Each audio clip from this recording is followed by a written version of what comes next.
Dear children, पिछले दिन आप पढ़ रहे थे सिंपल इक्वेशन, सरल समीकरण, जिसमें एक्सरसाइज 4 में बता रहा था कैसे समीकरण को सॉल्व करते हैं, कैसे समीकरण को बनाते हैं।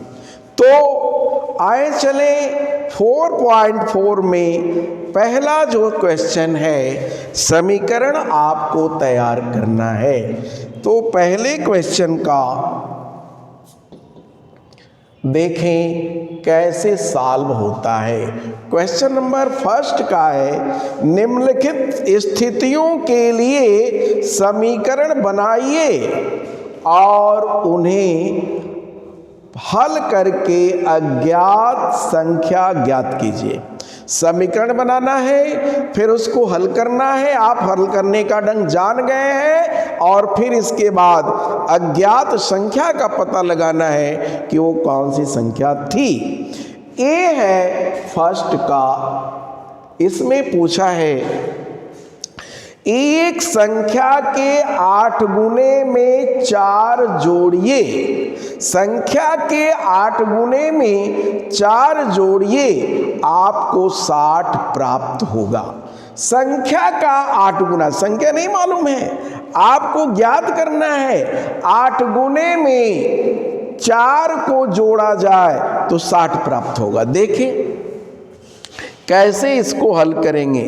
ए था एक संख्या के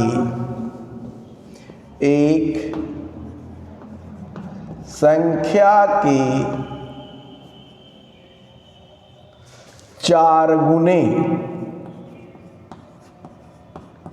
में 8 गुने है, 8 गुने में 4 जोड़िए।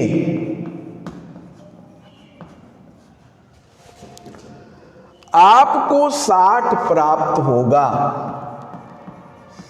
आपको 60 प्राप्त होगा।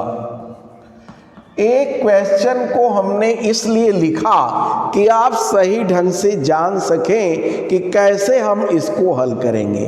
संख्या के 8 गुने में 4 जोड़ना है।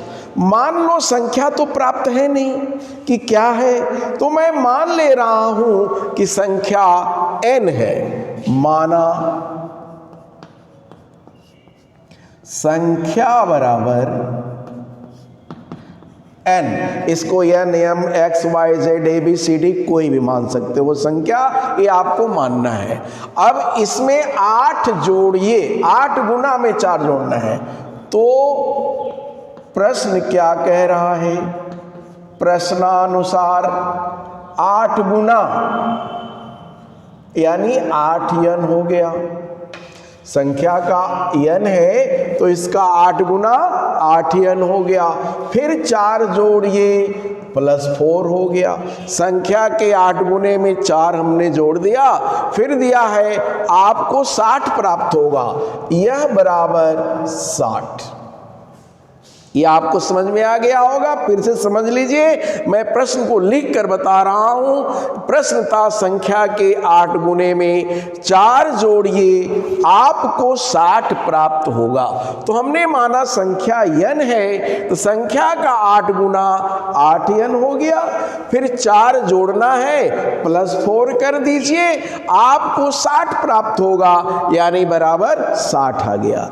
तो यह आपका इक्वेशन बन गया 8n + 4 = 60। अब आप इस समीकरण को हल कर सकते हैं, क्योंकि इसके पहले आप इस समीकरण को हल करने जान गए हैं। तो 8n, अब हम इसको राइट हैंड साइड में लेफ्ट हैंड साइड का जो चर पद है, अचर पद 4 को ले जाएंगे। या जब आप जानते हैं कि पक्ष बदलता है तो चिन्ह बदल जाता है, यानी 8n का वैल्यू 60 - 4 हो जाएगा। तो 50 माइनस 4 मीन्स 56। तो therefore n is equal to 56 by 8 is equal to 7। वह जो संख्या है 7 प्राप्त हुई। अब प्रश्न के अनुसार आप कलेक्ट करके देखें, इसको चेक करके देखें कि 60 हो रहा है कि नहीं। आपको संख्या मिल गई 7। 7 का 8 गुना 56, 56 में 4 जोड़े तो 60 प्राप्त होता है। यानी यह आपका प्रश्न का हल सही है। अब आप अच्छी तरह से जान गए होंगे कैसे इसको हल करेंगे। एक बार पुनः समझ लीजिए, संख्या के 8 गुने में 4 जोड़िए आपको 60 प्राप्त होगा। मैंने संख्या को n मान लिया, तो प्रश्नानुसार जो प्रश्न कह रहा है 8n, संख्या n का 8 गुना 8n हुआ, फिर 4 जोड़ना है plus 4 is equal to 60। Means equation बन गया 8n plus 4 is equal to 60। इस तरह से 8n का value 60 minus 4, therefore 56, therefore n is equal to 56 by 8 is equal to 7। यह आपका हल रहा और समीकरण भी रहा। अब है b, इसका समझिए b क्या कहा जा रहा है।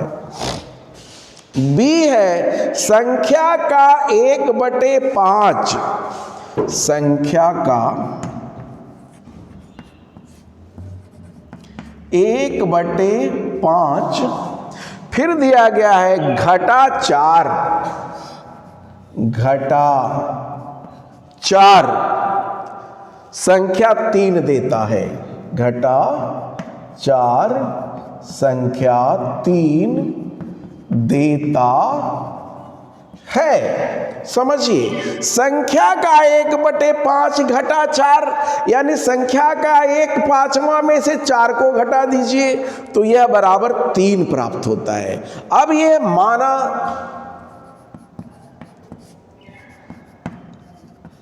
संख्या बराबर x, तो अब प्रश्न क्या कह रहा है, संख्या का 1/5, तो प्रश्नानुसार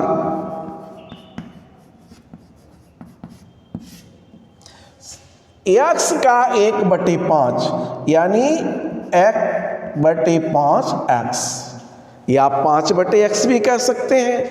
घटा 4, इसमें से 4 घटाए तो संख्या 3 देता है, बराबर 3 हो गया। तो यह कह सकते हैं x/5, 1/5x मीन्स x का 5वां, x/5, x/5 is equal to, दूसरे पक्ष में ऋण 4 जाकर धन 4 हो जाएगा, तो 3 धन 4 के। तो x/5 का वैल्यू कितना आ गया, 3 धन 4 के, यानी x/5 इज इक्वल टू 7 के। 4 + 3 7 हुआ। अब x/5 का वैल्यू है 7 के, तो 13 गुणा कर लेंगे, x is equal to 7 into 5 आ गया 35। x का वैल्यू 35 आया। तो एक बार फिर समझिए, संख्या का 1/5 घटा 4 संख्या 3 देता है। हमने माना संख्या x है, तो प्रश्न के अनुसार x/5 ऋण 4 बराबर 3 है, तो x/5 बराबर 3 धन 4 आ जाएगा 7, तो x/5 का वैल्यू 7 हो गया। Therefore x is equal to 7 into 5, vertically इसमें मल्टीप्लाई कर लेंगे, 35 आ गया। अब आपका यह प्रश्न का हल सही है कि नहीं जानिए।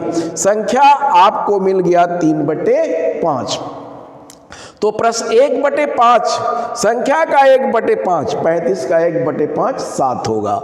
इसमें से 4 घटा दें, घटा 4, 7 में से 4 गया तो 3 आ जाता है, यानी ये आपके प्रश्न का हल बिल्कुल सही है। तो इस प्रकार से यह दूसरा क्वेश्चन था जो आपको समझ में आ गया होगा। मैं पुनः एक बार इसको बता रहा हूं, आप समझिए।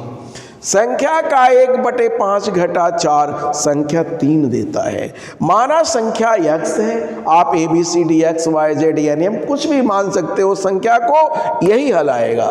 तो अब प्रश्न के अनुसार संख्या का 1/5 यानी x का 1/5 घटा 4 ऋण 4 बराबर 3। इक्वेशन मिल गया आपको 1/5x - 4 = 3। 1/5x - 4 = 3.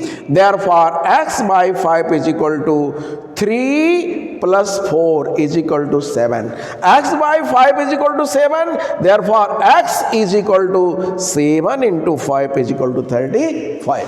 यह आपको अब समझ में आ गया होगा।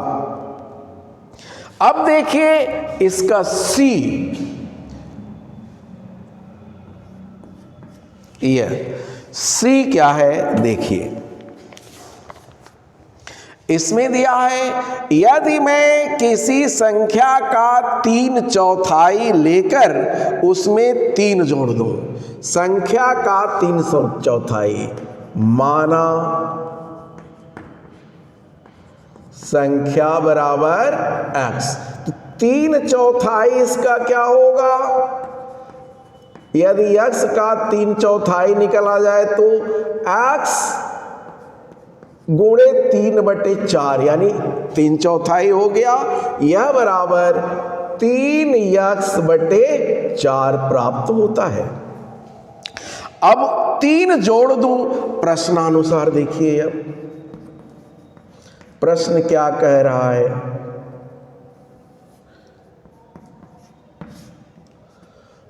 3x/4। अब 3x/4 में 3 जोड़ दिया जाए +3 तो 21 प्राप्त होता है, 21 के।